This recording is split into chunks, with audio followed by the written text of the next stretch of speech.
নমস্কার। আজকে 21শে জুলাই 2025। আর আমরা বাঙালি যখনই কোথাও বাইরে বেড়াতে যাই আমরা একটু বাঙালিয়ানার ছোঁয়া পেতে চাই, থাকা হোক, খাওয়া হোক ইত্যাদি। তো আমি সেই রকমই একটা হদিস দেব, থাকার জায়গা, খাওয়ার জায়গা, সুস্থ পরিবেশ, যেখানে বাঙালিরা বাইরে এসে একটা অক্সিজেন পায়। এই মুহূর্তে আমি আছি দিল্লির সফদরজং এনক্লেভের সামনে। আর যেটা আমার পেছনে দেখতে পাচ্ছেন বাঙালি একটা থাকার জায়গা, মাতৃমন্দির, এই সফদরজং এনক্লেভের সামনে। তো চলুন সেই জায়গার হদিশ আমরা দিই তাদের জন্য যারা এই দিল্লিতে এসে একটু বাঙালি পরিবেশে থাকা এবং খাওয়া বা একটু ধর্মচর্চার একটা স্থান বা জায়গা, নিরিবিলি পরিবেশ খুঁজতে চাইছেন। আমার পেছনে রয়েছে সেই জায়গা, সেই মাতৃমন্দির। চলুন এগিয়ে যাচ্ছি। ছোট্ট করে আজকে এই থাকার জায়গা সম্পর্কে আপনাদেরকে আমি দেব। এই জায়গাটার নাম হচ্ছে সফদরজং এনক্লেভ এবং কৃষ্ণনগর। এই দেখুন মাতৃমন্দির, কালীবাড়ি, আর এই তার এন্ট্রান্স। এই হচ্ছে মন্দির। এখানে ঢুকেই বাঁদিকে হচ্ছে আপনার রিসেপশন, আর ডান দিকেও একটা রিসেপশন আছে। এখন সকাল 8:15, সেই কারণে এখনও সেরকম সব কিছু খোলেনি, তবে মোটামুটি ছোট করে আমি আপনাদের একটা রিভিউ দিয়ে দিচ্ছি। এইখানে একটা প্রশস্ত জায়গা আছে, আর ওই যে দূরের মঞ্চটা দেখছেন ওখানে পুজো আর্চা হয়, বিশেষ করে দুর্গাপূজার সময় এখানে দুর্গাপূজা হয় এই মাতৃমন্দিরের পরিচালক মণ্ডলীর আয়োজনে। এবং বহু বাঙালি পর্যটক এবং এতদ অঞ্চলের যারা বাঙালি অধিবাসী যারা থাকেন তারাও এখানে এসে যোগদান করেন। এবার চলুন আমি ওপরে চলে যাই। আচ্ছা, ওপরে যাওয়ার আগে আমি আপনাদের দেখিয়ে রাখি এদের আরও কিছু অ্যাক্টিভিটিস আছে, যেমন ফিজিওথেরাপি সেন্টার আছে এই জায়গাটায়। 6টা থেকে 8টা অবধি চালু হয়, সোম থেকে শনিবার। মানে এখানে ওদের দাতব্য চিকিৎসালয়ও রয়েছে। এই দেখুন মাতৃমন্দির সমিতি, হোমিওপ্যাথি চিকিৎসার জন্য ডক্টর দীপ্তি অধিকারী এবং মিসেস অমৃত কুমার শর্মা এদের পরিচালনায় বা এদের তত্ত্বাবধানে এই দাতব্য চিকিৎসালয়টা চলে। আর এটা হচ্ছে অফিস, এখন বন্ধ রয়েছে যেহেতু সকাল 8:15। আর এখানে একটা ডাইনিং হল রয়েছে, এটাও এখন বন্ধ। আমি সব বলে দিচ্ছি, আগে এগুলো একটু দেখিয়ে দিই। মাতৃমন্দির সমিতি, দেবী নিবাস, ডিপি চট্টোপাধ্যায় ইনভেস্ট করা হয়েছিল। এখানে একটা অফিস রয়েছে, এই অফিসটাও এখন বন্ধ। চলুন উপরে চলে যাই। আমরা যেই ঘরটায় আছি সেই ঘরটায় আমি আপনাদেরকে দেখি।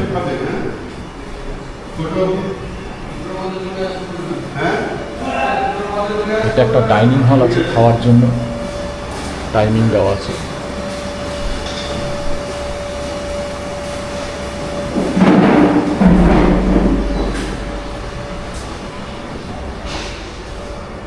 আমি উপরে চলে যাচ্ছি। আমার থাকার জায়গাটা, যেহেতু আমরা দুজন ব্যাচেলার, সেই কারণে আমাদের থাকার জায়গাটা দোতলায় করেনি, একদম 3 তলায় দিয়েছে।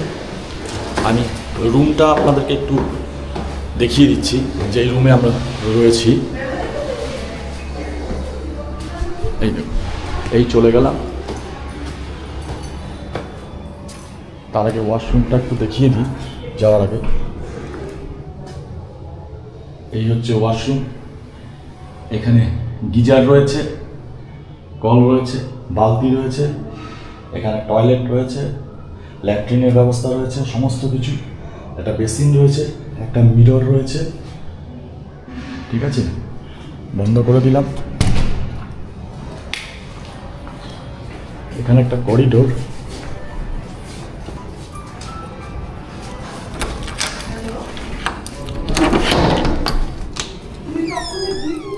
লাইটটা জ্বালাই। এই যে, যদিও একটু অগোছালো, আমি একটু দেখিয়ে দিই। এই হচ্ছে বিছানা,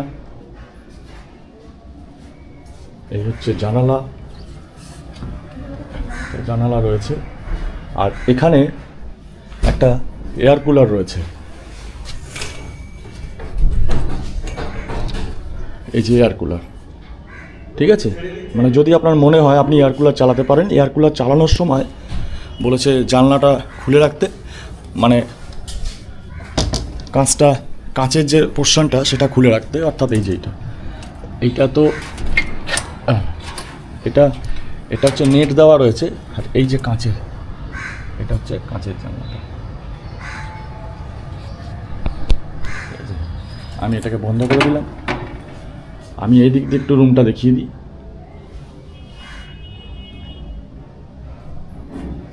যে চার্জিং পয়েন্ট রয়েছে, চার্জিং পয়েন্ট, এখানে একটা মিরর রয়েছে, লাইট, ফ্যান, মোটামুটি ধরুন ওই কতটা হবে, 8 ফুট বাই 10 ফুট বা 9 ফুট বাই 10 ফুট এরকম। মানে এটা আমাদের ডবল শেয়ারিং আর কি। এই যে দেখুন, এটা ডবল বেড। এবার ধরুন আপনি ফ্যামিলি নিয়ে আসলেন, 4 জনের জন্য আসলেন, তাহলে 4 জনের জন্য আপনি 4 বেডেড নিতে পারেন। এসি রুম আছে, এসি রুমও নিতে পারেন। আর আমরা যেখানে রয়েছি এটা হচ্ছে একটা কমন বাথরুম, তাতে একটা স্নানাগার রয়েছে, টয়লেট রয়েছে, ল্যাট্রিন আলাদা রয়েছে, এটা ছাড়াও আরও 2টো ল্যাট্রিন রয়েছে, কমনটা শেয়ার করতে হবে, তার জন্য ভাড়াটাও কম। আর আপনি যদি অ্যাটাচ বাথরুম নেন সেটাও পেতে পারেন, এবং সেটা সব কিছু হচ্ছে অ্যাভেলেবিলিটির ওপরে, ঠিক আছে। আর উইথ এসি যদি রুম নেন সেটাও আপনি পেয়ে যাবেন। আর এর সাথে এরকম একটা ছোট্ট একটা আলমারি টাইপের, এটা একটা জগ, এর মধ্যে জল দেওয়া আছে, 2টো গ্লাস দিয়ে রেখেছে। এটা ওদের তালা, আমরা আমাদের নিজেদের তালা ব্যবহার করছি। এখন একটু বাইরে যাই, এই করিডর, এখান থেকেও আপনি মন্দিরটা দেখতে পারবেন, ওদের মন্দির। এই দেখুন ওদের মন্দির, এই পরিবেশ, এই যে নিচে কাপড় জামা মেলতে পারেন। আর যেখান দিয়ে আসলাম ওই যে দেখুন, ওই জায়গাটাতেই আমরা আসলাম, ঠিক আছে।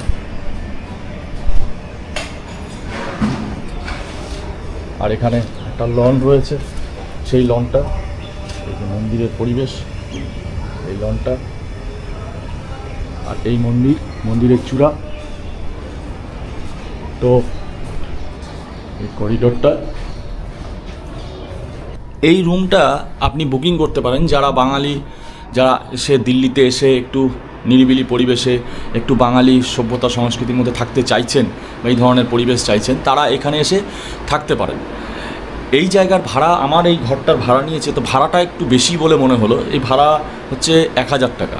যদিও দিল্লিতে তো আপনারা জানেন কীরকম কস্টলি, তো সেখানে যে সমস্ত হোটেলগুলো নেবেন তাতে তো এত বড় স্পেসিয়াস, এত বড় লন, এরকম তো পরিবেশ পাবেন না। তো সেখানে রুম রেন্ট তো জানাই আছে, 1200, 1400, 1500 এরকমই নেবে।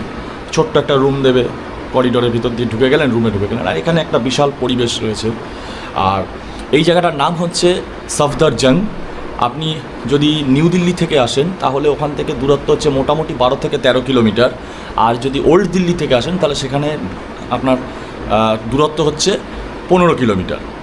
আর আমরা ওল্ড দিল্লি থেকে নেমে এসেছি, তাতে ভাড়া লেগেছে 200 টাকা, মানে 180 থেকে 200 টাকা ভাড়া নেয় সকালবেলা যদি অটোতে আসে, তাহলে মোটামুটি 40 থেকে 45 মিনিট টাইমের মধ্যে চলে আসা যায়, কারণ দূরত্ব আছে এই জায়গাটায়। আর মন্দিরে পূজা আর্চা হচ্ছে, আরতি হচ্ছে। আর এখানে থাকার জন্য আপনি আগাম যোগাযোগ করতে পারেন, বা এখানে এসেও আপনি স্পটে বুকিং করতে পারেন। আমি ফোন নাম্বারটা দিয়ে দেবো। সফদরজং কিষণগড়, নামটা মনে রাখবেন, সফদরজং এনক্লেভ কিষণগড়, 110029, পিনকোড হচ্ছে 110029। আরেকবার আমি বলে দিচ্ছি, সফদরজং এনক্লেভ কিষণগড় মাতৃমন্দির, ঠিক আছে, পিনকোড 110029। আর সবচেয়ে যেটা মানে এর হচ্ছে ল্যান্ডমার্ক, সেটা হচ্ছে এই সামনেই আপনার হচ্ছে সফদরজং হাসপাতাল, আর তার ঠিক এগিয়ে উল্টো দিকেই হচ্ছে দিল্লির বিখ্যাত এইমস হাসপাতাল। মানে ওটা বললেও আপনাকে এখানে কেউ নামিয়ে দেবে, সফদরজং হাসপাতাল এবং এইমস হাসপাতাল, মানে এই দিকটায় একদম কাছেই পড়ে। আর এখানেই আপনার মেট্রো পেয়ে যাবেন, সেটা হচ্ছে এইমস যে মেট্রো আপনার স্টেশনটা সেটা হচ্ছে এমস মেট্রো।